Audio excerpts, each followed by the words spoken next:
Eye on Sun Valley's Talk of the Town is brought to you by Sun Valley Associates, a tradition of expertise since 1962.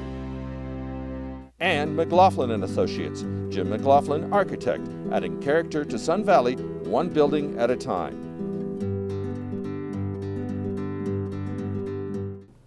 Welcome back to Eye on Sun Valley, everybody. I'm Vernon Scott here with Talk of the Town. And today, my special guest is Ms. Peggy Goldwyn, the founder and co-director of the 10th annual Family of Woman Film Festival, which runs right here in Sun Valley from February 27th through March 5th. Welcome, Peggy. So nice to have you here. I'm so happy to be here. Thank you for joining us. The 10th annual festival. That's right, and I remember when I thought, if we put on a show, will anyone come? Right, of course. And 10 years on, it's going stronger than ever. You must make you very proud. It's been amazing.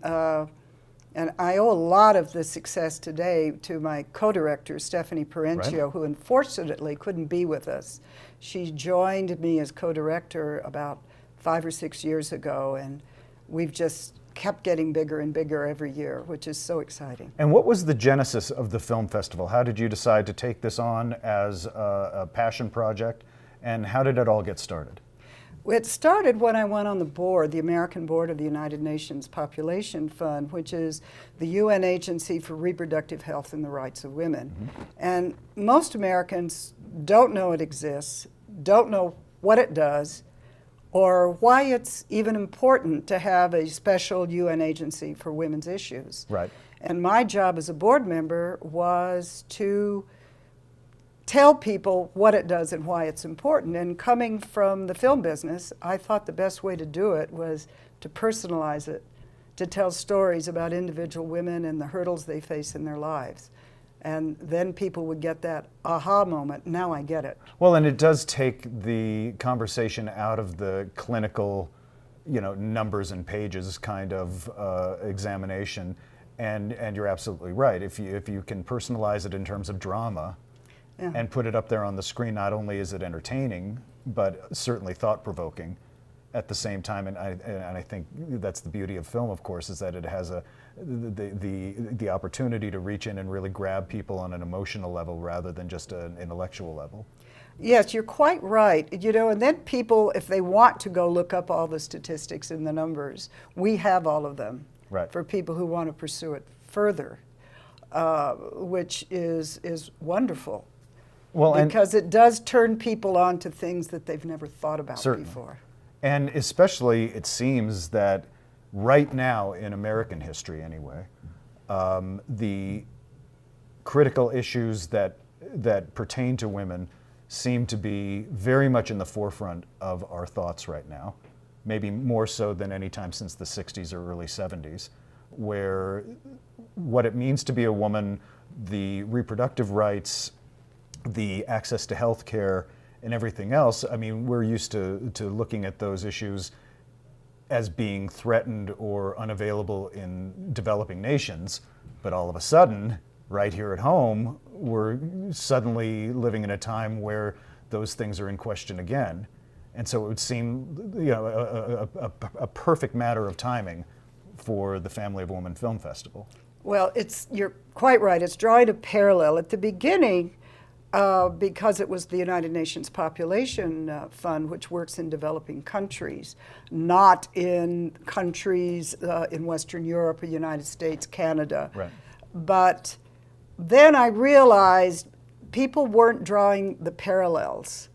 So a few years ago, we started films that were made in America about American women with The Invisible War, about sexual predators in the military. Right. And since then, every year we've had at least one film that takes place in America to show that women also struggle in America.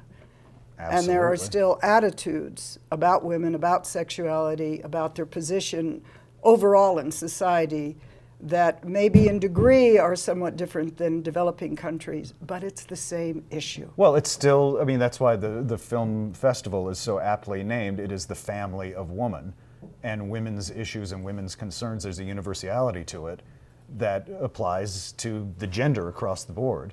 And as I recall, last year at the film festival, didn't you bring a film that dealt with sexual assault on campus? Yes, The Hunting Ground, made by Right. the same filmmaker who made The Invisible War. Oh, I didn't know that. Oh, I didn't know it was Yes. the same filmmaker. Yes, Oh, very because interesting. the interesting thing, when she made The Invisible War and was showing it at college campuses, so many people came up to her and started talking to her about things they'd never talked Sure. about before. And she became aware that she could not stop there. Well, and that's, again, the great thing about these films is that it opens up a wider conversation, and I would imagine gives both men and women, but more specifically women, the temerity to speak to what they've experienced and what their concerns are, because at least it's been dramatized in some kind of They dignified find way that provokes they're conversation. not alone. Right. But what is also important is that women in this country, as well as all over the world, are not going to achieve total equality unless men are with them, working together. Yeah. So this year, we're very pleased that we're having two young men who advocate for women's rights in part of the world where that's not terribly popular, coming to be our special speakers at our donor breakfasts. One, Yemere Nyani, is from Zimbabwe, and the other, Mohammed Shahzad Khan, is from Pakistan. And Both very brave men, I would and think. they both are dedicating their lives to empowering women, and then beyond that, empowering youth in their countries to have a voice, because they also realize that to have men and women working together for equality, it has to start very young. We'll continue this conversation in a moment with Peggy Goldwyn after this short break from our sponsors.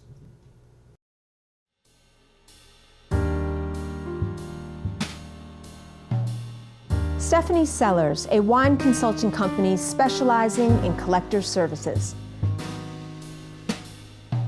Catherine Stephanie, a rare and collectible wine specialist. Welcome back to Eye on Sun Valley's Talk of the Town, everybody. I'm Vernon Scott, here with my very special guest, Peggy Goldwyn, co-director, co-founder of the 10th Annual Family of Woman Film Festival 2017 right here in Sun Valley. Peggy, tell us about the films that are most special to you or that you think are the most interesting. I mean, I know they're all interesting, Yeah. but tell us about the films that you're screening this year at the festival. Well, each year, and we start a year ahead of time looking for films, and the key thing is they not only have to be honest, relevant, fit in with our theme, but they also have to be terrific filmmaking. Right. So, and it turns out always that each year some of them are particularly relevant. Yeah. So we have a couple of things in the festival that are very socially relevant, politically relevant, newsworthy today.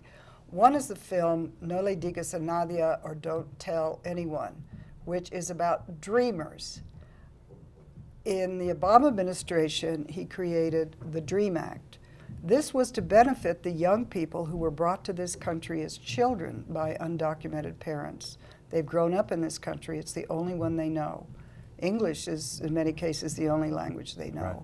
They excel in class. They are Americans. But they cannot get financing to go on to college. And the DREAM Act helped give them some status.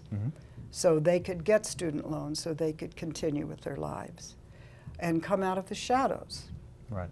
But now they have registered for the government, and the situation is a little uncertain now whether this will continue. So No Le Digas a Nadie is about Angie Rivera, who is a dreamer, who's come out of the shadows, and Angie will be here, along with Michaela Schwer, the filmmaker. Yes. So you'll be able to understand an issue that's very complex, but not going to be explained in a simplistic 30-second soundbite. Right. But by a film and by the person that the film's about. And it is, as you say, relevant because these are Americans. And this is they a are being controversial threatened. issue today. Yeah, so we hope absolutely. we get a little more understanding from showing the film and having Angie here with us. It's also going to be shown at Boise State University, Excellent. which is a major sponsor of the festival. And Boise State, I'm proud to say, has been very conscious of the problem that these dreamers have going to college and has held out a helping Right. hand in this situation. The other issue that has come up that is planned way ahead is that our Bonnie Curran Memorial Speaker, which is Tuesday the 28th at the Next Stage Theater. I'm very happy to be having that event here because it's our 10th anniversary and we started there. Right.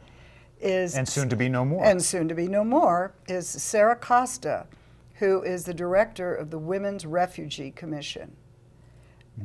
And actually, we talk about having celebrities come to town. To my mind, Sarah Costa is a celebrity on the international scene because her work informs governments, it informs the United Nations on how to deal with refugee situations. Right. She will talk about the special needs, why there's a Women's Refugee Commission, because the most affected by either natural disaster, and there are a lot of people fleeing from the results of climate change, not only war. That's right. The most affected are women and children. I feel it's very important to hear what she has to say, who refugees really are. Yeah. And along with that, the United Nations Population Fund is allowing us to show a virtual reality film that was shot in a refugee camp in Jordan about 2 pregnant women. It's 7 minutes long.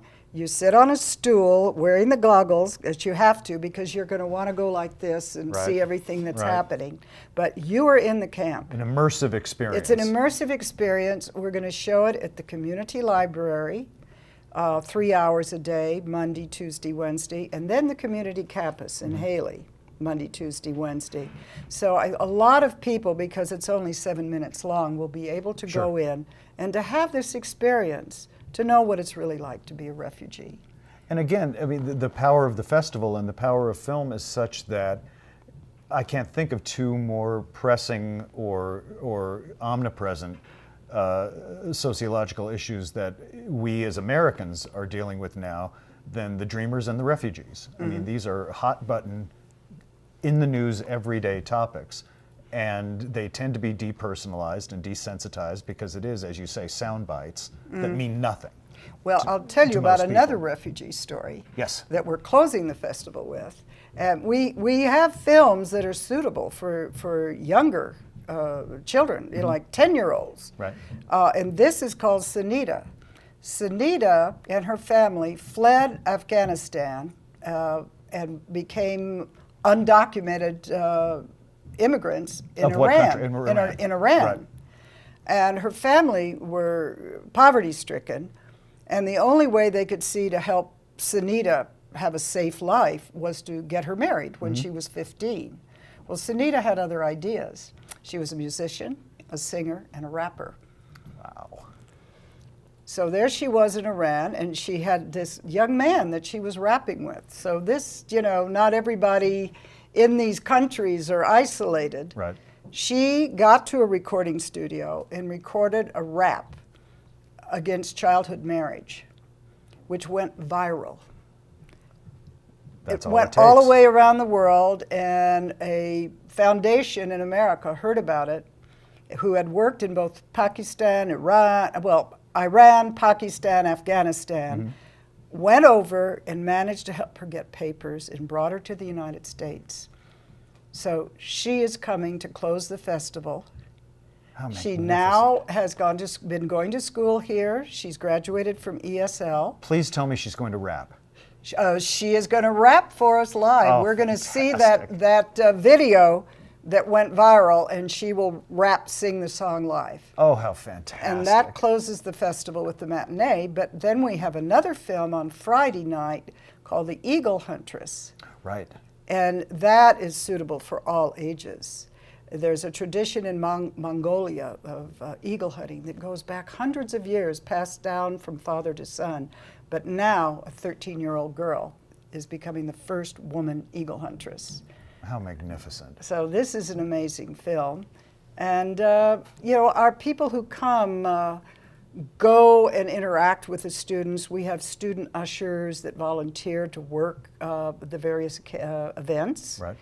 And our filmmakers always go to Scott Slodum's 5th grade video class and talk about filmmaking.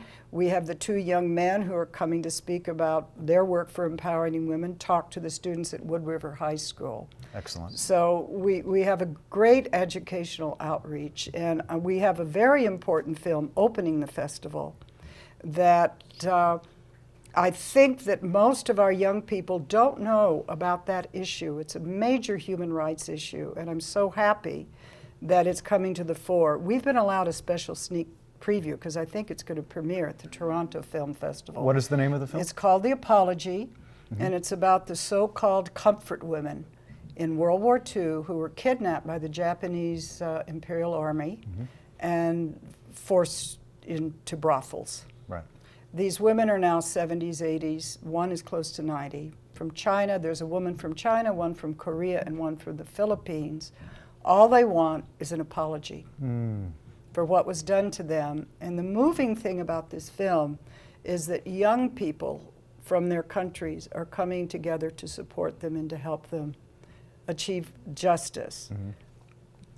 So they will, the filmmaker will be talking to the students again about this issue, which is kind of forgotten. Sure. But it still exists. Well, I'm so glad that you're reaching out to students with these films, because if we're going to continue to progress as a species, you know, and if we're going to continue to progress sociologically, it's got to start with students. It's got to start with kids. They have to have some awareness of these issues, no matter how difficult they may be.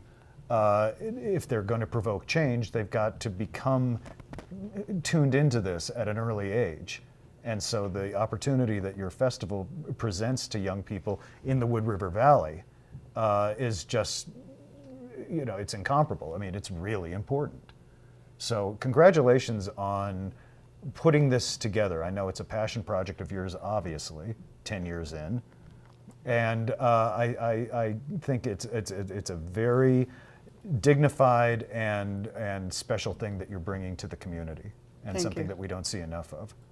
So I thank you on behalf of my community for bringing these films to us. Well, I have to thank our community because I realized when I started this was the place where I should do it. Peggy, thank you so much for having been here today. I can't tell you how much I appreciate it. My name is Vernon Scott. This has been Eye on Sun Valley's Talk of the Town. My very special guest today has been the magnificent Peggy Goldwyn, who is the co-director and founder of the 10th Annual Family of Woman Film Festival right here in Sun Valley, Idaho, which runs from February 27th to March 5th. We hope that you will show up, support the film, support the festival. It's all very important, relevant social issues that you need to be aware of. And I will see you there at the screenings. And until next time, thank you for joining us. Eye on Sun Valley, daily local news from beautiful Sun Valley, Idaho.